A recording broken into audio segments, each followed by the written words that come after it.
बातमी बाबा सिद्दीकी यांच्या प्रकरणाची आहे। सिद्दीकींच्या पत्नीने मुंबई उच्च न्यायालयामध्ये धाव घेतली आहे।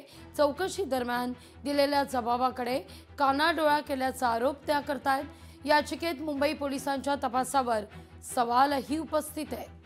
भाग्यश्री,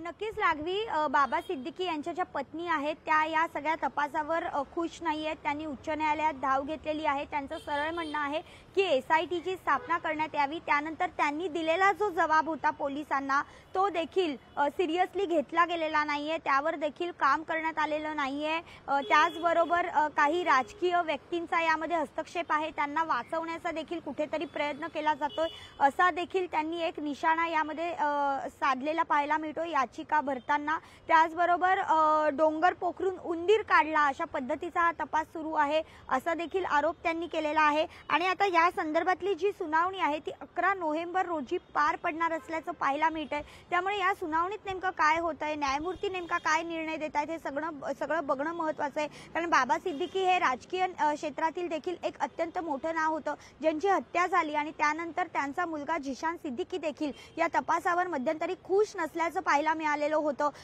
त्यानंतर आपण जर बघितलं तर सातत्याने त्यांनी नेते मंडळींची पोलीस आयुक्तांची देखील भेट घेतलेली पाहायला मिळाली होती या सगळ्या संदर्भात। मात्र कुठूनही व्यवस्थित पद्धतीने उत्तर मिळत नसल्याचा आरोप जो आहे तो देखील झिशानने केला होता। आणि आता शेहजीन ज्या आहेत बाबा सिद्दीकी यांच्या पत्नी त्यांनी देखील जवळपास असाच आरोप केलाय आणि आता त्यांनी थेट उच्च न्यायालयात धाव घेतली। त्यामुळे आता एसआयटीची स्थापना करून बाबा सिद्दीकीच्या हत्येचा तपास होणार का हे बघणं महत्त्वाचं आहे। लागवी,